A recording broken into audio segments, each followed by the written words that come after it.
Hello guys, welcome back to my YouTube channel. ഇന്നത്തെ എൻ്റെ video എന്ന് പറയുന്നത് കുറച്ച് വിഷമവും എന്നാൽ ഒരുപാട് സന്തോഷമുള്ള ഒരു വീഡിയോ ആണ്. I am really excited to go from Kerala to Berlin. അതെ ഗൈസ്, ഞാൻ ജർമ്മനി പോവാണ്. അപ്പോൾ എൻ്റെ ബാഗും കാര്യങ്ങളൊക്കെ പാക്ക് ചെയ്ത് ഞാൻ ഖത്താർ എയർവേസിലാണ് ജർമ്മനിയിലോട്ട് പോകുന്നത്. വിഷമം തോന്നാൻ കാരണം എൻ്റെ വീട്ടുകാരെ വിട്ട് വരുന്നതുകൊണ്ടാണ് കേട്ടോ എനിക്ക് ആ വിഷമം. കുറച്ച് നേരം വെയിറ്റിംഗ് ഏരിയയിലൊക്കെ ഇരുന്ന് ഇത്തിരി ഡിലേ ഉണ്ടായിരുന്നു. എൻ്റെ ചെക്ക് ഇൻ ടൈമിലായാലൊക്കെ ഇച്ചിരി ഡിലേസ് ഉണ്ടായിരുന്നു. But everything went fine. അതിനുശേഷം ഞാൻ ഒരു കുട്ടീനെ പരിചയപ്പെട്ടു. ആ കുട്ടി ബെർലിനിലോട്ടാണെന്നാണ് ഞാൻ വിചാരിച്ചത്. But basically she was not going to Berlin. ആൾ ഡ്യുസൽഡോർഫിലോട്ടാണ് പോയിക്കൊണ്ടിരുന്നത്. അപ്പോൾ ഞാനത് പിന്നീടാണ് കേട്ടോ മനസ്സിലാക്കിയത്. എനിവേയ്സ്, ഞാൻ എല്ലാ കാര്യങ്ങളും എടുത്ത് സെറ്റപ്പ് ചെയ്ത് ഇരുന്നു. ബ്ലാങ്കറ്റും അതുപോലെ തന്നെ ഇയർഫോണും എല്ലാം ഉണ്ടായിരുന്നു കേട്ടോ. പിന്നെ എനിക്ക് ഖത്താർ എയർവേസിൻ്റെ ഫസ്റ്റത്തെ ഫ്ലൈറ്റ് എക്സ്പീരിയൻസ് എനിക്ക് ഭയങ്കര ഇഷ്ടപ്പെട്ടു. അവരുടെ മെയിൽ ക്യാബിൻ ക്രൂ ആയിരുന്നു അസിസ്റ്റ് ചെയ്യുന്നുണ്ടായിരുന്നത്. And they was so good. താഴെ ഇരുന്നുകൊണ്ടാണ് നമ്മളെ വിഷ് ചെയ്തിരുന്നതും ബാക്കി സർവീസസ് എല്ലാം ചെയ്തിരുന്നതും. നമുക്ക് എക്സ്ട്രാ ഒരു ബ്രെഡ് തന്നു. അതുപോലെ തന്നെ എക്സ്ട്രാ ആൾക്ക് ഒരു ഫീഡ്ബാക്ക് എഴുതാൻ പറഞ്ഞു. അങ്ങനെ നല്ല നല്ല രസമുള്ള ഒരു ഫ്ലൈറ്റ് ആയിരുന്നു. അതിനുശേഷം ഞാൻ ട്രാൻസിറ്റ് ചെയ്തു.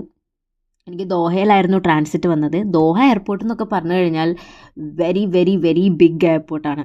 അതായത് മാൾസും കാറും അതവിടെ എന്താ ഇല്ലാത്തത് എന്ന് നമുക്ക് തോന്നിപ്പോവും. കാരണം അതിൻ്റെ ഉള്ളിൽ തന്നെ ട്രെയിനാണ്. ഒരു സ്ഥലത്തുനിന്ന് മറ്റൊരു സ്ഥലത്തോട്ട് പോവാൻ ട്രെയിനിലാണ് പോയിക്കൊണ്ടിരിക്കുന്നത്. അതായത് ഈ എയർപോർട്ടിൻ്റെ ഉള്ളിൽ തന്നെ ട്രാവൽ ചെയ്യാനാണ് ട്രെയിൻ. എൻ്റെ ഒരു ഗേറ്റ് നമ്പർ വെച്ച് നോക്കിയപ്പോൾ കുറച്ച് ലോങ്ങർ ആയിരുന്നു. അതുകൊണ്ട് എനിക്ക് ട്രെയിൻ എടുക്കേണ്ടി വന്നു. അതിനുശേഷം ഞാൻ സെക്കൻഡ് സ്റ്റോപ്പിലോ എന്തോ ഇറങ്ങിയിട്ടാണ് ഞാൻ ഈ നടന്നുകൊണ്ടിരിക്കുന്നത്. And this mall was basically so good. നല്ല ഭംഗിയുണ്ടായിരുന്നു കാണാൻ. ഒരുപാട് ഭംഗിയുള്ള സ്ഥലങ്ങളുണ്ടായിരുന്നു. പക്ഷേ ഞാൻ അടുത്ത ഗേറ്റ് എത്തുന്ന വരെ എനിക്കൊരു പേടിയാണ്.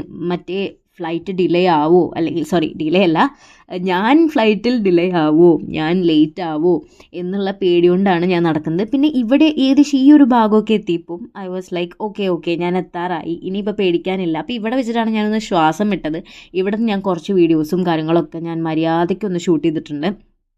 ആൻഡ് അഗെയിൻ എനിക്കൊരു പേടിയുണ്ടായിരുന്നു. എന്തായാലും പെട്ടെന്ന് തന്നെ പോകണം എന്നുള്ളൊരു സംഭവം ഉണ്ടായിരുന്നു. അവിടെ നിന്ന് ഞാൻ ഈ കുട്ടീനെ പരിചയപ്പെട്ടു കേട്ടോ. ആ കുട്ടി ബെർലിനിലോട്ടായിരുന്നു. അതിനുശേഷം ഞാൻ വീണ്ടും എൻ്റെ സെക്കൻഡ് ഖത്താർ എയർവേസ് ഫ്ലൈറ്റ് എടുത്തു. ഇവരുടെ എക്സ്പീരിയൻസ് വാസ് ഓൾസോ ഗുഡ്. പക്ഷേ എനിക്ക് ഫസ്റ്റത്തെ ഫ്ലൈറ്റ് എക്സ്പീരിയൻസ് ആണ് എനിക്ക് പേഴ്സണലി ഭയങ്കര ഇഷ്ടപ്പെട്ടത്.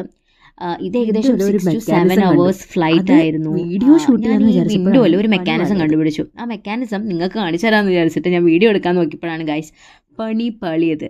കാരണം അതിപ്പോൾ വർക്ക് ആവുന്നില്ല. അതെന്തുകൊണ്ടാണെന്ന് എനിക്കറിയില്ല. കാരണം ഞാൻ വീഡിയോ എടുക്കുന്നതിന് മുന്നേ ഇത് പ്രസ് ചെയ്തുകൊണ്ടിരുന്നപ്പോൾ ഈ വിൻഡോൻ്റെ കളറ് അല്ലെങ്കിൽ ഷെയ്ഡ് മാറിയിട്ട് വേറൊരു ഷെയ്ഡായിട്ട് മാറും, ഡാർക്ക് ഷെയ്ഡായിട്ട് മാറും. അപ്പോൾ നമുക്ക് വേറെ ഷീൽഡിൻ്റെയോ ബാക്കി കാര്യങ്ങളുടെയോ ഒന്നും ആവശ്യമില്ല, നമുക്ക് സൺലൈറ്റ് തടയാൻ പറ്റും. അതായിരുന്നു അതിൻ്റെ മെക്കാനിസം. പക്ഷേ വീഡിയോ എടുക്കുന്ന സമയത്ത് അത് വർക്കായില്ല.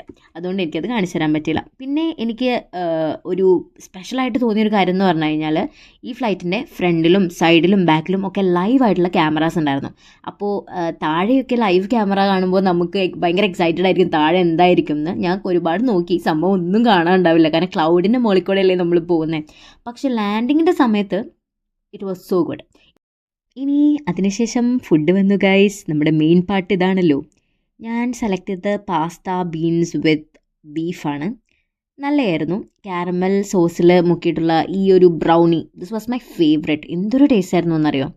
ഇതൊക്കെ കഴിച്ചു കഴിഞ്ഞിട്ടും ഗൈസ് 3 മണിക്കൂർ 20 മിനിറ്റ് വീണ്ടും ബാക്കിയുണ്ടായിരുന്നു. 18 മിനിറ്റ്, ബേസിക്കലി 20 മിനിറ്റ്സ്.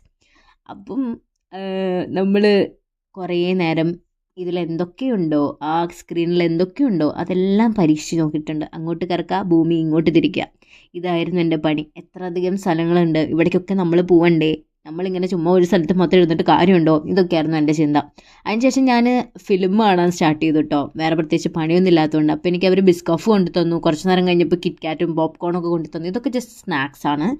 നമ്മൾ ഇത്രയും നേരം ട്രാവൽ ചെയ്യുമല്ലേ, അപ്പോൾ അതുകൊണ്ടാണ് കേട്ടോ അവർ കൊണ്ടു തന്നത്. അതിനുശേഷം ഞാൻ മഞ്ഞുമൽ ബോയ്സ് കാണാൻ തുടങ്ങി. അങ്ങനെ ഞാൻ ലാൻഡ് ചെയ്തതിന് ശേഷം ഞാൻ ഈ കുരിപ്പിനെ കണ്ടു.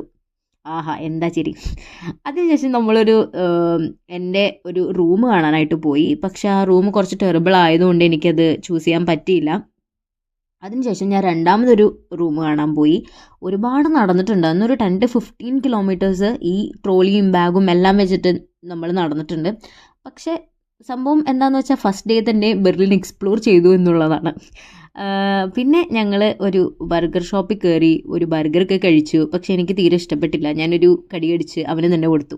കാരണം എനിക്ക് തീരെ അതിൻ്റെ ടേസ്റ്റ് ഇഷ്ടപ്പെട്ടില്ല. പിന്നെ ഇതെൻ്റെ റൂമിൽ നിന്നുള്ള വ്യൂ ആണ്. ഇത് പിറ്റേ ദിവസം ഞാൻ ബെർലിൻ ഡോമും ബാക്കി കാര്യങ്ങളൊക്കെ കാണാൻ വേണ്ടി പോയതാണ്. And the place is so good. അപ്പോൾ ഇത്രയൊക്കെ ഉള്ളൂ ഗൈസ് എൻ്റെ വീഡിയോയിൽ പറയാനായിട്ട്. ഇനി നിങ്ങൾക്ക് എന്തെങ്കിലും ഡൗട്ടോ കാര്യങ്ങളോ എന്തെങ്കിലും ഉണ്ടെങ്കിൽ നിങ്ങൾക്ക് കമൻറ്റ് ബോക്സിൽ പറയാം. അപ്പോൾ ഞാൻ എങ്ങനെയാണ് ജർമ്മനി വന്ന കാര്യങ്ങളൊക്കെ പറയുന്നതായിരിക്കും. അപ്പോൾ ശരി ഗൈസ്, ബൈ.